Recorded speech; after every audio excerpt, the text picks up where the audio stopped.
또 지난주에 우리 배택수 교수님이 브레송에 대해서 학술적으로 명쾌하게 이렇게 해명을 해주셨어요. 그리고 그 이론은 제가 30년 전에 사진 처음 공부할 때부터 나왔던 이론이더라고요.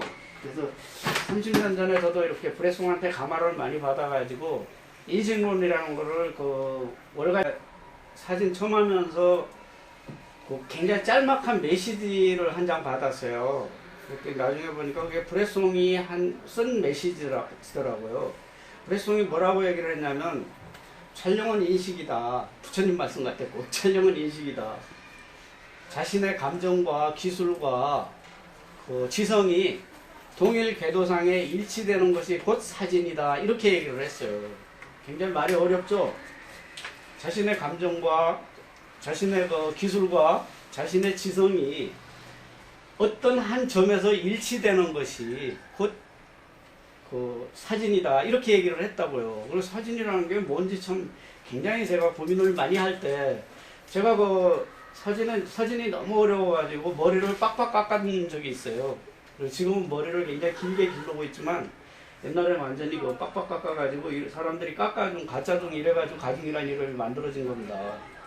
머리를 빡빡 깎을 정도로 사진에 대해서 고민을 많이 하는 판인데, 이 브레송이라는 사람의 메시지를 받고 보니까 미치게 환장하겠더라고. 너무 어려운 거야. 동일 궤도상에 일치되는 그 어떤 정점, 기술, 감정, 지성, 거기다 이제 덧붙인다면 자신의 철학이나 뭐 이런 것까지도 같이 이렇게 정립이 돼야지 되겠죠.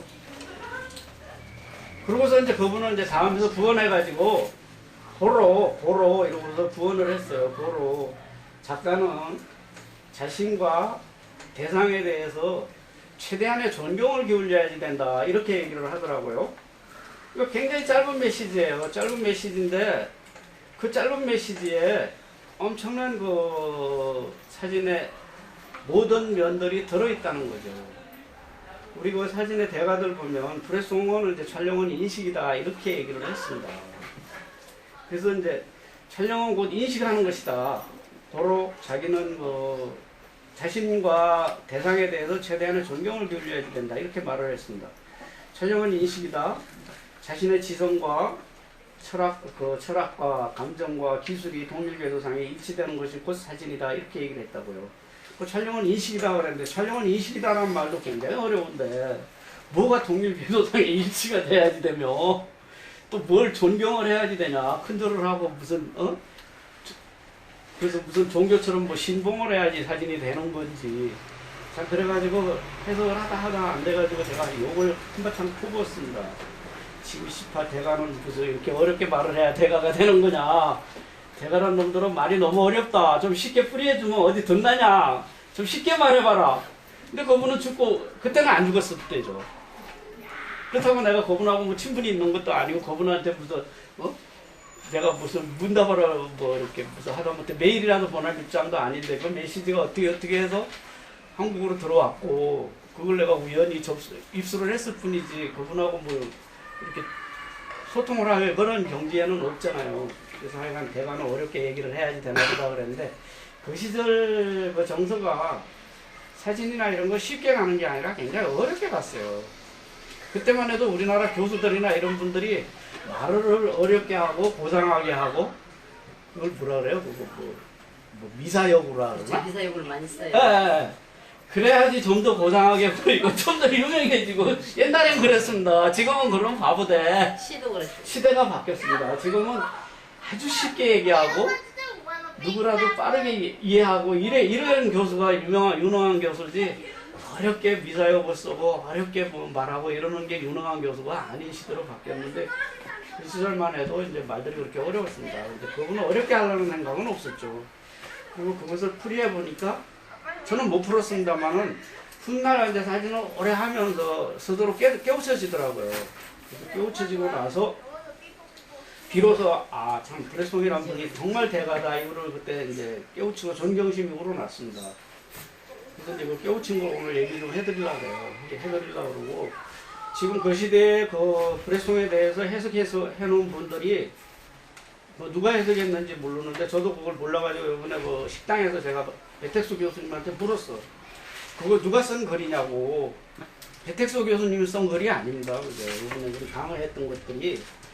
그리고 배택수 교수님이 이제 뭐 이렇게 도식적으로 이렇게 도형을 그려와가지고 브레송 사진에다가 이렇게 빨갛게 그림을 그려가지고 이번에 명쾌하게 강의를 했잖아요. 근데 그것이 배 선생님의 독자적인 이론이 아니라 원래부터 있던 이론이고 제가 30년 전에 이미 접했던 이론이에요. 그리고 그 이론서를 읽으면서 제가 이걸 또 한바탕 퍼붓어. 개족같이 어렵다. 무슨 사진이 무슨 이렇게 그림까지 그려가면서 도형까지 그려가면서 찍어낼 수 있느냐는 건데 사실 여러분도 아마 느꼈을 거야. 그 뭐 생 라자로 역에 뒤편인가 어떤 신사가 사다리에서 깡충 뛰는 작품 제가 여기 그 작품을 지금 내가 복사를 안 받아놨는데 너무 유명해서 복사를 안 받아놨어요. 그 사진 모르는 사람은 없을 거예요. 브레스통 하면 그 사진이 대표적인 거고. 결정적 순간이. 결정적 순간. 맞아요. 결정적 순간이잖아요. 다음 순간에 물에 빠지는 순간이니까. 근데 결정적 순간이라는 제목도 한참 뒤에 붙여진 거라고. 그러니까 학자들이 나쁜 놈들이라니까. 내가 지금 그 학자들을 나쁜 놈이라고 그걸 증명해 보이려고 내가 오늘 이 강좌를 개설을 한 건다. 그러면 결정적 순간인데 다음 순간이 굉장히 중요해요. 그건 누구라도 인식해. 다음 순간은 물에 퐁당이니까. 그리고 궁금해요. 그 물에 빠지는 순간이. 근데 그 궁금증을 가지고 최대한 불러 이렇게 했는데 학자들이 뭘 제시를 했냐면 거기 오각형을 제시를 했어. 반영이 돼가지고 그 가랭이 사이로 오각형이 그려진다. 그런데 그 뛰는 사람의 그 반영만 가지고 오각형이 그려진 게 아니라 궁금하신 분은 배택수 강좌 요전에 올려놨으니까 그거 동영상으로 한번 보세요. 그 맞은편 벽에 그 발레리나가 공중에 딱 정점에 떠 있는 순간에 포스타가 붙어 있어요. 그 포스타가 오각형이래. 그래서 그 오각형과 그 오각형은 뒤집어진 오각형이고 이 오각형은 바로 세워진 오각형이에요. 이 반영의 남자의 가랭이하고 물에 반영된 거하고 해서 오각형이 그려진다. 그리고 그 맞은편 벽에 포스타도 오각형이 그려져요. 근데 브레송이 정말 그 맞은편 벽의 오각형과 그 신사가 뛰는 순간에 그 가랭이가 벌어진 것이 물에 반영돼 가지고 생긴 오각형을 인식을 했을까요? 그 사람 말대로 촬영은 인식이다 이렇게 말했는데 인식을 했을까요? 저는 그렇게 안 본다. 그것까지 인식하기에는 인간의 능력이 너무 전지전능해야지 인식을 한다. 만약에 그분이 그걸 인식하고 촬영을 했으면 연출 아니면 안 돼. 연출 안 하고 어떻게 그렇게 인식을 해요? 말이 됩니까? 제가 의견 한 가지 말씀드릴게요. 그 지금 말씀하신 것도 이제 말이 안 되는 건데 분명히 그날 강의에는 이 짝이 주제면은 이 짝이 반대되는 개념을 해야 된다거든요. 이 짝이 오각형이면 이 짝이 삼각형이 돼야 되지 같은 오각형이면은 그 이론에 위배되는 거예요. 지금까지는 주제가 있고 주제에 반하는 걸 개념으로 해야 된다고 해다가 오각형은 같은 오각형이다 이거죠. 그래서 오각형이 두 개가 들어가서 좋다 그러는데 결국 학자들이 이 짝이 오각형이면 이 짝이 삼각형이 돼야 반대되는 거나 좀 다른 게 있는데 그거는 그냥 그렇게 같은 오각형이라고 그리고 사진 작가가 사진 찍는데 무슨 오각형 따지고 무슨 그거 그림이라면 가능하고 그 설치미술이라면 가능하겠지만 해설하고 똑같아요. 순간적으로 샷터를 결정적 순간에 탁 눌러주는 사람이 무슨 오각형을 다 보고 눌러주고 무슨 말이 되는 소리를 해야지. 그러니까 그 시대에 그 이론을 만든 학자가 순엉터리인데 많은 전 세계 사람들이 그걸 신봉을 하다 보니까 브레송이 무지 어려운 작가가 돼버렸어요. 절대로 어려운 작가가 아닙니다. 굉장히 편안한 작가예요. 저는 파리에 있을 때 브레송 사진을 실제로 전시회를 가봤어요. 브레송은 사실은 그 프랑스 정부가 만드는 그 영웅이에요. 브레송이 대단한 작가인 건 맞습니다. 제가 보여주는 몇 가지 사진만 가지고도 대단한 작가예요. 공모전에 내면 최금상이야. 그 정도로 대단한 작가인 거는 맞아요. 그런데 실제로 브레송을 영웅시 만든 거는 프랑스 정부예요. 정부. 프랑스 정부는 예술가들을 가지고 영웅시를 만들어 가지고 막대한 이득을 챙기는 예술가를 키워가지고 잡아먹는 나라입니다. 그러니까 우리나라는 예술가를 지금 전혀 안 키워. 우리나라도 안 키우는 게 아니라 인큐베이팅이라 그래가지고 예술가 지원을 합니다. 서울문화재단에서도 지원하고 전 나라에서 지원하는데 그 지원하는 게 웃겨요. 이거 꼭 나가야지 돼. 얼마나 웃기냐면 20대 대학생들이나 고등학생들을 가지고 지원하는데 20대 대학생들이 지원받아가지고 나중에 작가로 살아남습니까? 예술한다고 뛰어드는 건 다 20대인데 살아남는 사람은 그 100만 명 중에 하나예요. 피카소 같은 사람은 전 세계 70억 인구 중에 하나가 살아남은 거야. 사실 연예인이 수백만 중에 하나가 스타가 되는 거거든요. 예술가는 수천만 중에 하나가 살아남는 거야. 나머지는 다 없어져요. 20대에 인큐베이팅 해봐야 아무 소용없어. 걔들이 살아남는다는 보장이 없습니다. 그리고 그 정도로 인큐베이팅 한다고 예술가로 큰다고요? 웃기는 얘기예요. 예술가가 그렇게 키워지는 게 아니죠.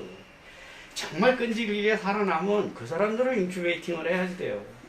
안 죽고 살아남은 놈을 인큐베이팅을 해야지 언제 죽을지 모르는 놈을 무슨 인큐베이팅을 해요. 20대에 아무리 지원해봐야 그 사람이 예술가로 진리에 살아남는 확률이 너무 짧아요. 그러니까 헛돈 쓰는 거야. 헛돈 쓰는 거. 그래서 외국에서는 20대에 인큐베이팅을 안 합니다. 40대 이후에 살아남은 작가들을 인큐베이팅을 해. 그 중에서 골라서 지원을 해줘요. 그게 진짜래요. 우리나라 인큐베이팅 크게 잘못돼 있어요. 어떻게 예술가들이 그 사람이 가다가 빵집에 아르바이트생 하다가 무슨 거기서 팀장이라도 되면 예술 버리고 글로 나가고 사진학과 나와가지고 예술가 돼 있는 사람 몇 명이나 돼. 나머지 다 엉뚱한 일 하고 있잖아요. 자기 아버지가 부자인 사람만 살아남았어요. 자기 아버지가 재벌인 사람만 살아남았어요. 브레송 아버지도 재벌입니다. 앙리 까르띠에 브레송인데 앙리는 브레송의 이름이고 까르띠에 가하고 브레송 가하고 합쳐가지고 까르띠에 브레송가가 만들어진 거예요. 결혼했어요. 결혼.